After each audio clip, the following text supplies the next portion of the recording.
Welcome, everybody. I'm James Shore, and this is the Art of Agile Development Book Club. Today, we're discussing scaling agility, and I am very happy to welcome Bas Vodde as our special guest today. Bas is the co-creator of Large-Scale Scrum, one of the earliest and most popular agile scaling approaches, and also the co-author of several books about less, including Large-Scale Scrum, More with Less. Bas, welcome. Thank you. As I said, today's topic is scaling agility. I'll get things started by reading an excerpt from that chapter of the book.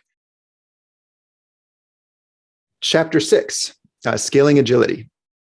In a perfect world, every Agile team would be perfectly isolated, completely owning its product or portfolio of products. Cross-team coordination is a common source of delays and errors. If every team was isolated, that wouldn't be a problem. But it's also not at all realistic. A typical Agile team has 4 to 10 people, and that's often not enough. So then, how do you scale? Although this book is focused on individual Agile teams, the question is important enough to deserve a chapter of its own, and important enough to be the focus of today's conversation. All right, let's start with the first discussion prompt. The book discusses scaling organizational capability as well as scaling product teams. How have you seen organizations approach their scaling their capability or not? And how did it turn out? And by scaling their capability, I don't mean how they do their scaling of teams, but rather how do they make sure they have the ability as an organization to coach their teams and so forth. And Bas, I know you've worked with a lot of teams doing a lot of scaling work. What have you seen? And how's that worked out for you? So here you're referring to the scaling the ability to coach the teams? Yes, exactly. I don't think that has ever worked out very well because there's there's always a shortage of good people to do that in every organization, and especially organizations are often eager to go fast. And without their practices, particularly their when you're in a large legacy environment, their development practices tend to be not the best, and it's easy to forget that and to think, oh, it worked well on one team. Let's just add it, find a couple of volunteers, add a couple of coaches, and on the other hand. I've never been able to stop an organization from doing that either.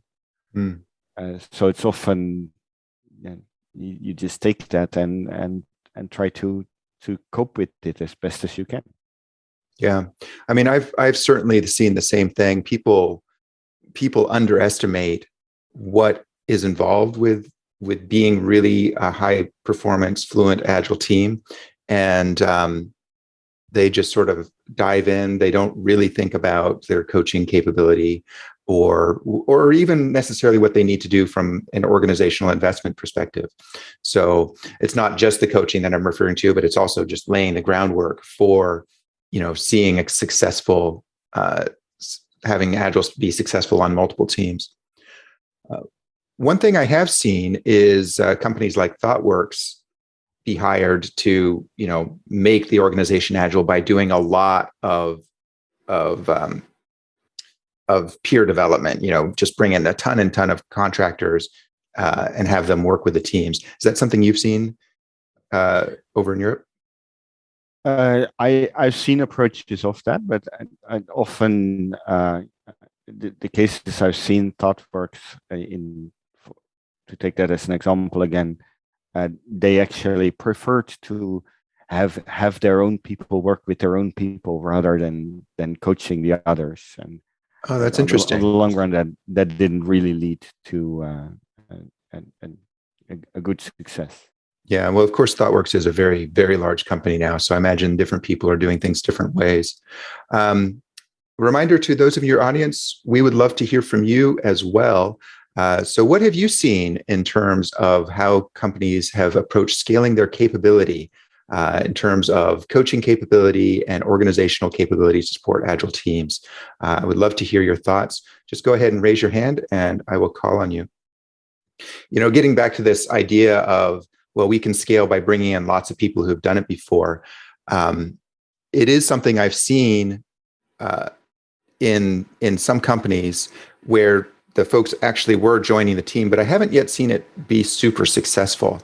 I suppose one of the downsides would be, well, if everybody is insular, then of course you're not really coaching. Yeah.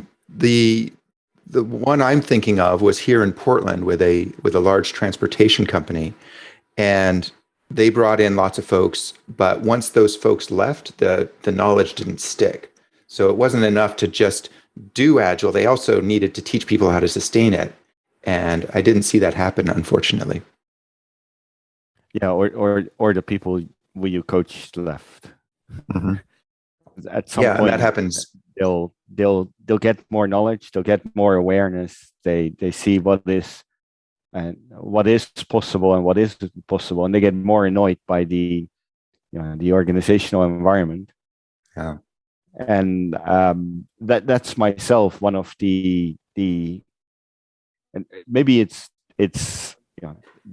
depressing, but one of the things I've taught myself is to always remind myself that even though I get hired by a company, I coach people and not the company, and therefore, if they start adopting certain habits and then leave, then from my perspective, it was still successful because I still helped a person become a better developer.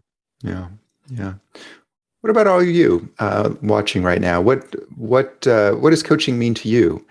When do you see the same thing where you really are only able to do so much for the organization? So the same thing is true for you, that you're focusing more on the people. So, Bas, if actually Jim is raising his hand. Jim, welcome to the show. Hey, Jim, long time. It has been. Thanks. Good to see you, Bas.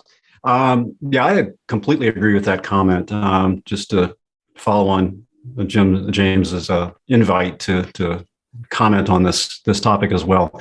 The impact on the individual is where I see the success of coaching, and it's a sustainable impact. To tie back to what James was saying earlier, is there's a big difference between coming in and telling somebody and being directive, and they alter their behavior, as long as you're present. But the true measure, my belief, of the effectiveness of the coach is the difference you leave behind.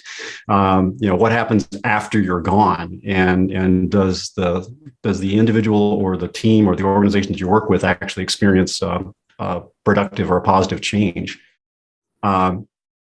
Every organization has a limit to how fast they can change, and I think that's part of this scaling conversation.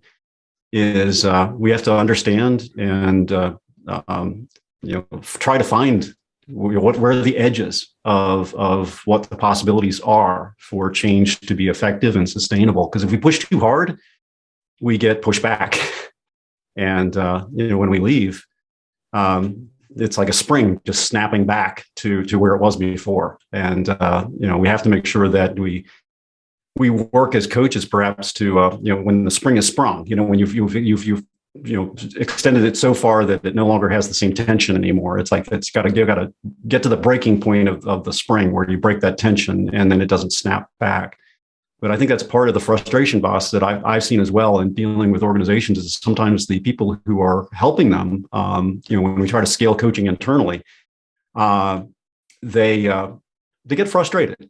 They get frustrated with the rate of change, and they're looking for other greener pastures, perhaps, where it might be easier to work with an organization. But again, that's part of coaching. Is we face up to those challenges of the organizations, and patience and humility and all of that is those are key characteristics of coaches as well. So you got to find what works for you. Some people are going to move for the greener pastures, and hopefully some will stay and stick with the challenges of helping the organization make it through the change. But I think it's finding that balance of how hard you can push that edge with an organization, and there's going to be a certain degree of uncomfortableness with that. I think we have to figure out what's the appropriate level of discomfort, because when people go through change, you have to go through some uncomfortable stuff, but it's just got to be a good balance. Yeah, I absolutely agree. Thank you, Jim. There's a lot we could follow up with there, but I think I'm going to move on to the next discussion prompt. James, before that, sorry, go ahead, Bas. Yeah, I do want to add a little bit to this, and that is, often we pretend that there's an ordered and structured way of doing this, but in practice, at least maybe I've just been in the wrong product, but in practice, most of the time, you don't have that control and you don't have that decision. You're just in the product and you're like, this is not a good idea, and then everyone agrees this is not a good idea to scale up faster or to change all the teams overnight, and then 2 days later they decide to do it anyway. And then, as a coach in the middle, most of the time it's like, okay, well, I guess I'm now in a new reality again. What can I do from this perspective now? Yeah. And I think we'll need to maybe give up that hope that we can do this in a structured, planned way, and just accept that large products are, I guess, chaotic, and part of moving them forward is just accepting that you don't have control over that and constantly accepting that environment around you.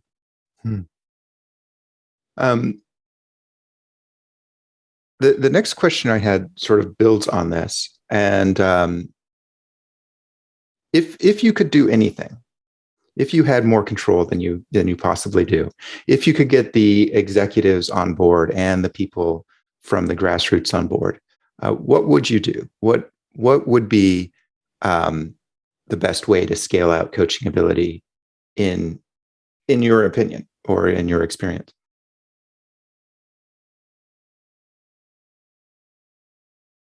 I know it's a hard question.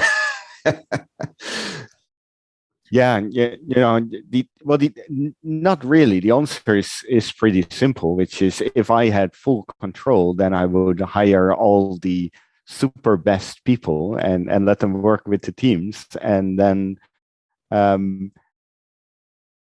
it's, you don't have that control, and that's what makes it interesting. So I don't really know how to answer that in a world that I'm not in. Yeah, that's fair. Dan D. Camillo in the chat says, 3 things I've seen work for scaling: a working architecture team that loves Agile and continuous integration, contract to hire, and cloud infrastructure. Franz, you have your hand up. Welcome to the show. Let me ask you to unmute. Yeah, Franz, welcome. Thank you. Yeah, so I had, hopefully this fits in with the theme well enough, but I wanted to, so a couple of times I've heard you say, James, that you prefer to work with, I think you said low bureaucracy organizations or something close to that.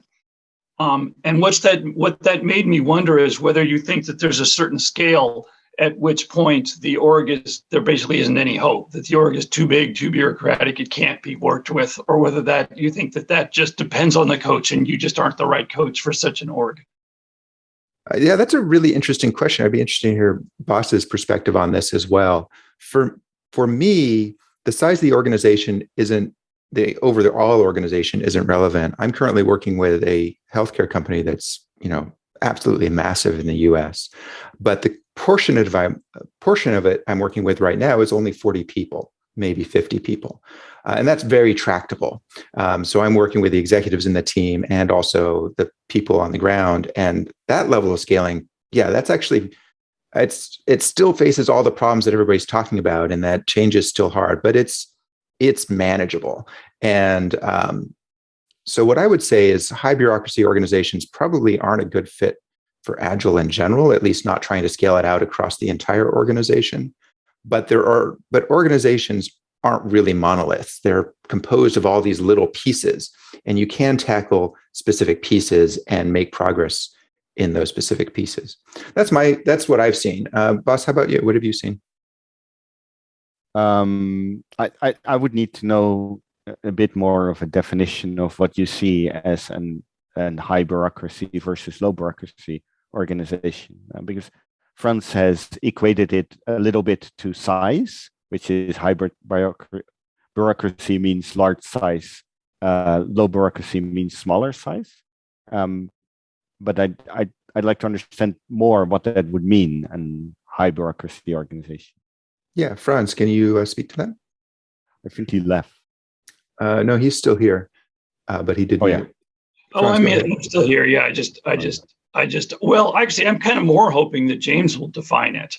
So I thought that it basically meant, any org that's big and has a lot of layers is therefore high bureaucracy, but it sounds like perhaps it's subtler than that. I don't remember when I said this. I'm sure I have said this in the past, but it's been long enough that I don't remember exactly what I meant at the time either.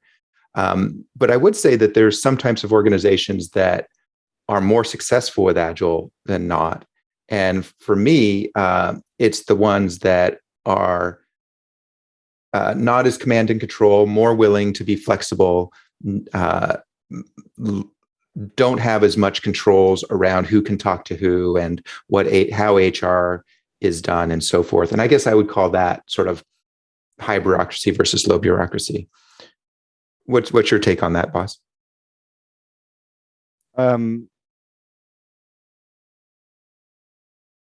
I'd agree, but then again, every organization also has its different problems. I mean, it's one aspect that will then be probably easier, and another aspect which will make it harder again.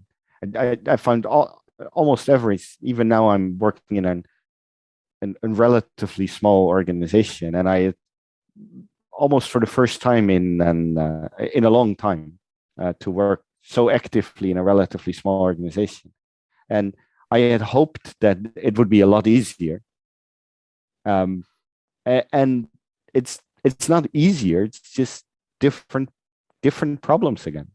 Mm-hmm. I think the one thing that I see in the smaller organizations is it's easier to sort of get that personal touch with more people. And for me, at least, the more I can directly communicate with folks, the easier it is to help them through a change.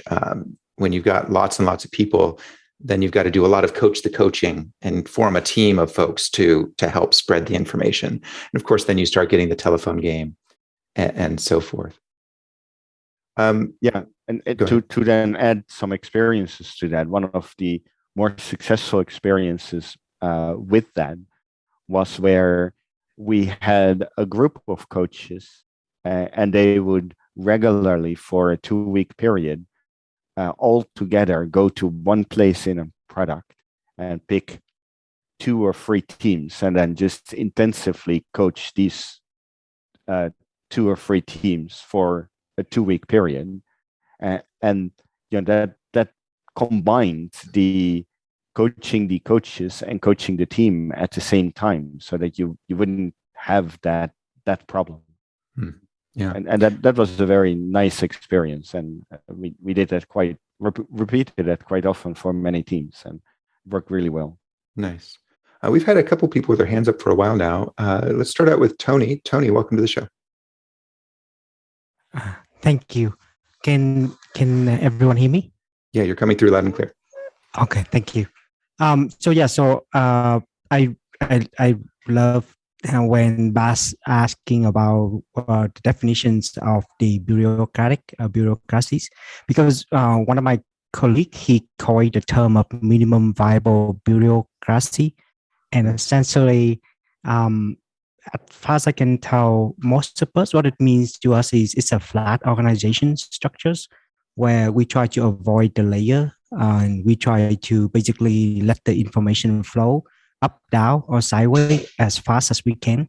And I think one good example of this one is I think there is a company called Valve, the game company producing Steam.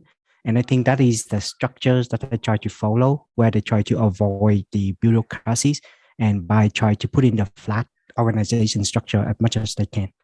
So I hope that answers your questions. Yeah. Thank you, Tony.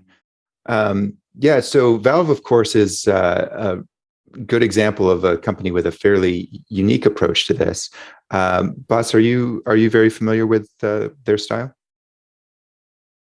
Am I very familiar with Valve? Yeah, the Valve and their approach to a team organization. Well, to every story is two sides, and as some of you know, Valve accidentally published their employee handbook a couple of years ago.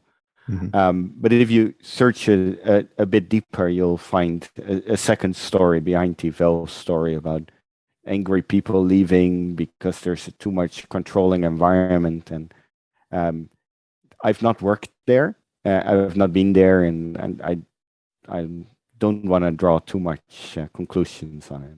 Mm-hmm. But I do want to add that one mistake that we keep making, I guess everyone, is to equate a hierarchy with a command and control management style. Mm. And those, to me, are very, very different things. And you can have a very hierarchical organization without using a command and control management style. And you can have a relatively flat organization where management is really controlling. Mm-hmm. And often they go together, and that's why we often mention them together. But it's very useful to look at those as two different concepts. So to follow up on James, who used the terminology correctly, at least in my opinion, command and control management often causes a problem for agile development or creating self-managing teams or things like that. Whereas an hierarchical organization, in my experience, actually does not cause a problem by itself, except that it often comes with a command and control management style. I think that's a really great point, and I appreciate you bringing that up. One thing that I see a mistake people make, they go the other direction. They think we want a flat organization. We want to not have command and control, and management takes their hands off the wheel. But what I've seen in that environment, and what some of the critics of Valve say, is that you end up with sort of a Lord of the Flies situation where it becomes all about the political power and backbiting in the organization. And I've certainly seen that in organizations with weak management, it's sort of everyone for themselves. So the opposite of command and control isn't no management at all. This has been a super interesting conversation. I'm going to move on to the next discussion topic because we haven't actually talked much about the core ideas of scaling that you see in less or in fast or in safe or in team topologies. So the third prompt I have here is that the book describes two approaches to scaling product teams, vertical scaling and horizontal scaling. Now, I know, Bas, you are not necessarily a fan of those terms.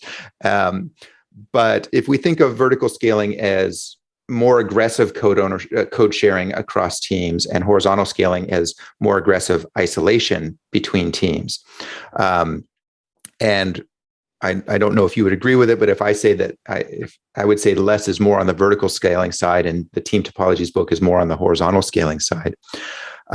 You expressed to me beforehand that you had some criticisms of Team Topologies. So I guess now is the time for your opportunity to share what your thoughts are on that. What do you see as the strengths and weaknesses of the horizontal versus vertical approaches?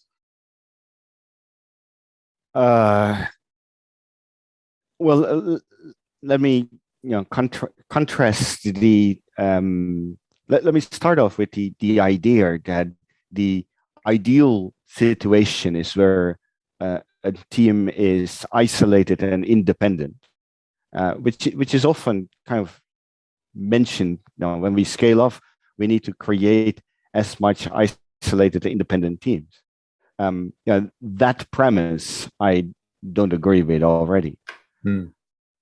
Because once you're building one product, you don't want isolated teams building that one product, because that will be visible in your product, and the teams won't be able to work together, learn from each other, use each other's practices or things that they build.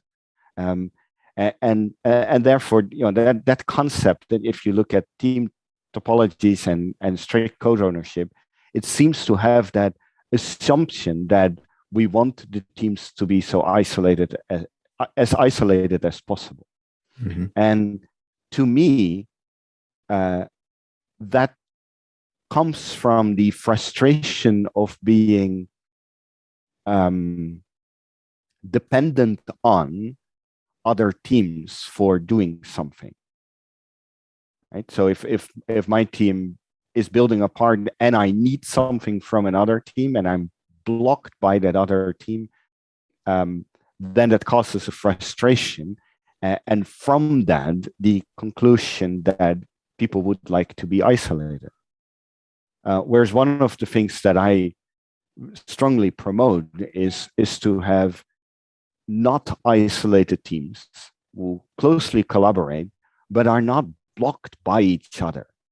Where if I need something from another team, I can ask another team. And if the other team says, sorry, right now we can't do that, then my team just has the authority to do it ourselves, so that we wouldn't be blocked by that other team. Because then you get the fun and energy that you can get when multiple teams are collaborating together, without that frustration of being dependent on another team in order to meet your team's goal. And a large part of that being dependent on lies in defining code ownership towards teams. And this is one of my amusements. I think I shared it once with you, James. One of the things that I find amusing is that, with the introduction of extreme programming in 1999, one of the most controversial aspects when it was released then was the idea of shared code ownership. And we still had then the agile methods that don't fully exist anymore, like feature-driven development, that actually promoted, individual class ownership. Believe so, yeah. I did feature-driven development. That was my first agile method, but that was a long time ago. I can't remember anything about it. It's a while ago, yeah. And now, it to me, it almost feels like the same thing, where everyone has said now, yes, shared code ownership is fine, but only within a team. Then we will need strict code ownership again. Yeah. And to me, it almost feels like a deja vu of 2000, and the same controversy where people say, "Oh no, it can't work because of all the same reasons that shared code ownership couldn't work within one team that we discussed in 2000." Absolutely. But once you remove that code ownership, and it doesn't mean that everyone goes everywhere and makes a mess of it, or that everyone needs to know everything. Just like in one team, it doesn't mean that either. But once you've removed that shared code ownership, or that individual code ownership, that team code ownership, then you've removed a large part of the frustration of teams working together. And of course, you created new frustration again. But. Yeah, everything's a trade-off, of course, which is why I find FAST so fascinating. And maybe we can talk about that a little bit more later. I started out going, I think people tend to go down similar roads as they try things. So when I first started working with teams on scaling, I had the same perspective, is that we really need to have this isolation, because the source of the bottlenecks and communication errors was the cross-team communication. And so I focused really hard on creating isolated independent teams and doing what I call horizontal scaling.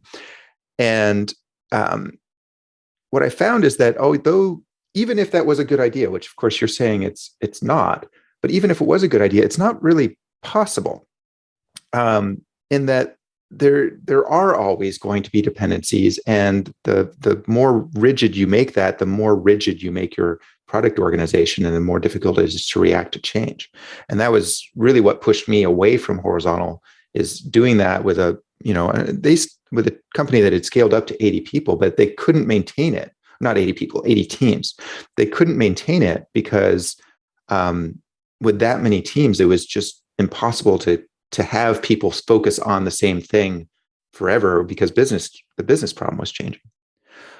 Lisa in the chat wrote, directing at you, Bas, I agree that shared code ownership is a nice thought, but with the huge number of tools, languages, and so forth nowadays, I don't see that to be a practical approach. Do you have any comments on that? Well, I'll disagree. But one of the dynamics which I think is very key to understanding is that once you have shared code ownership, often people think in a large system that means that the same team will need to make changes in large parts of the product, of the code, and therefore needs to learn many languages, etc., etc., etc. But one of the dynamics that I find very important is what in Less we sometimes call the dynamic of accidental code ownership or accidental specialization. And what it refers to is that once, as long as feasible, teams pick up similar features from a business perspective, as long as your client still wants features from that perspective, then the teams end up working in similar components, right? Because similar features just tend to affect similar components. So shared code ownership across 100 teams or 100 components doesn't mean that an individual team needs to work all of these 100 components, but it means that my team will spend 60% of our effort in one component, 20% of our effort in these two other components, and 20% of our effort goes to components that we haven't worked to before and languages that we didn't work to before, where we now need to make a tiny change in order to get our feature to work. That's usually the practical effect of that, and that's feasible in my experience on any scale, because that dynamic makes it possible to on any scale. I would completely agree with that. Go ahead, Bas. Continue. Yeah, that said, once you have shared code ownership, suddenly you have an additional consideration to make when you do select different technologies and tools. Like one product, we ended up discovering that we had 10 different test automation tools for no sane purpose, just because every team wanted to write their own. Mm-hmm. And once we started crossing these boundaries, it was like, really? Do we need to maintain 10 different tools that do exactly the same thing? So then it does cause the problem. This is one of those problems that I mentioned that you'll cause by working or changing towards shared code ownership. But they're not bad problems to have. I mean, they're painful, but they're problems that if you resolve them, they actually make your product probably better. Yeah. Robert Botzek in the chat agrees with you, says having shared code ownership will create a pressure to simplify the product, decrease the number of languages, technologies, so forth, which is basically what you just said. For the last month, I've been working with this group of 40, this group in a large organization of 40, 50 people, and we introduced FAST, which, as you know, is a fairly radical approach to this idea of shared code ownership, in that we actually are going to self-select our teams every 2 days. And when I first introduced this idea, there was a lot of fear in the organization. And there's always fear in an organization when you introduce a change, no matter what it is. Just the nature of that fear depends on what you're introducing. But the fear in this case was that we're going to have people changing products every 2 days, and there's going to be no consistency, and we'll have no product consistency, and the engineers are going to be constantly flopping around. Well, I've tracked how people have moved between teams, and we did see that the first 3 iterations, which meant the first 6 days, first 6 working days. But it's only been a month, and already it has settled down to the point where people are forming those sort of natural specialties, and that they're working on certain parts of the product and sticking with those. But the neat thing about FAST is that unfortunately, this organization doesn't have a small number of products. They've got a million little things, so they're constantly, working on different things. And their valuable increments, their stories are fairly small. So as things come in and out, we see people moving around, but only because that's the right engineering reason to do it. Like, this thing has ended, and so the people on that team now go off and spread to the other teams, and they're not staying together as a clique. They're actually, going off and working in the areas that are appropriate for their skills. But what we're seeing is a lot of stability, like you're talking about, and a lot of that dynamic movement you're talking about as well, in that people are reacting to what's needed in the organization. And it's very fluid. And even after a month, actually, I'd say it's very successful and reactive to what really needs to happen. Good. Yeah, I myself have no experience with FAST. It sounds interesting. My biggest worry when reading the description for the first time was actually that it would lead to too much code ownership. Because of the dynamic forming groups, it still leads to the person who owns the particular piece of the system, or who feels the most amount of ownership. Maybe who feels the most amount of responsibility is the best sentence. For a particular part of the system tends to move in that group. Whereas with less, you will get to the point where you don't get that because your team got some feature, and in the part where you feel the most responsibility is now no change. And then instead of saying, let me move the person to another team where he can be more productive, which is basically what FAST is saying, unless we're saying we value the teams and the team identity and the team continuous improvement more than that. So therefore, at that point, that's too bad. You'll need to create value in another way where you haven't in another part of the system where you didn't do that before. I think that's a legitimate criticism, and I don't have enough experience yet with FAST to say whether or not that happens or not. But I could certainly see, and in this particular organization, there is a strong tendency towards code ownership, because prior to this, it was one of those situations where there's a million products and everybody has the 3 products they own, right? Or the 10 or 15 products that they own, and everybody's super fragmented. So there is a strong tendency to that sort of ownership. And I am seeing that. And whether or not it will get worse over time or better, the jury's still out on that. Yeah. And the other thing is, I think that less gives you is, because you have those defined teams, you can have the good team dynamics that happen over time when the team stays together. Whereas in FAST, you need more of a multi-team dynamic that I personally have less experience with, and I don't know how that's going to shake out over time. Although it does appear that with the dynamic switching, what we're seeing is more rapid sharing of good ideas in the organization. Well, that was going to be my next question to you, because one of the worries that people often have in cross-team shared code ownership is that it would degrade the quality of the code because more people are working in that.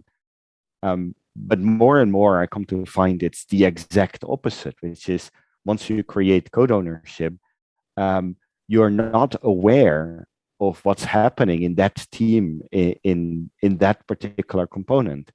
And you might not be aware for about 20 years or so, when suddenly the whole team leaves, and for the first time does anyone have a look at that high quality component, and is not pleased with what they find.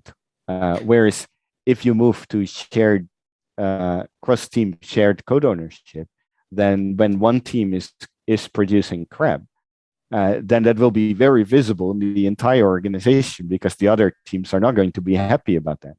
Yeah. And that dynamic causes that sharing of practices and standards that is really important for building high quality products. That's what I'm seeing with this fast team, in that, and it's early days. So there's been a lot of idiosyncraticness. So what we're seeing now is there's getting this sort of consensus and learning from each other, which is very valuable.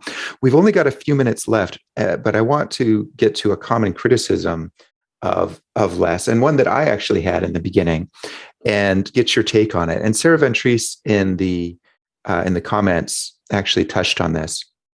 She says, I feel like there's a degree to which ownership itself is intrinsically motivating and increases feeling of fulfillment and improves the overall team dynamic. If not ownership defined on code boundaries, how do you drive that team's feeling of ownership in a different way? And then I'm going to build on that and saying one of the common criticisms I see is that collective ownership actually means no ownership. So how do you respond to that?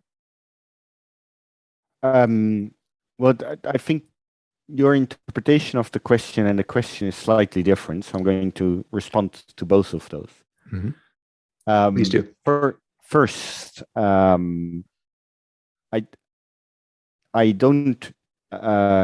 don't believe the collective code ownership is no or collective responsibility is no responsibility. That's what shared responsibility. There's no responsibility. That's how it's usually phrased.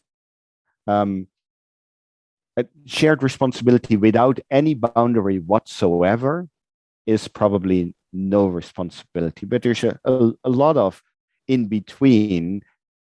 One individual owns a piece of thing and nobody owns it whatsoever. And as I mentioned, especially that dynamic of accidental ownership or accidental specialization does create almost the same kind of ownership that you have with strict ownership, right? So, for example, I work in a team right now, and one of the components of our system that we tend to pick up features from is the app component. But we're not the only one working in there. But the other teams don't work in there as often as we are.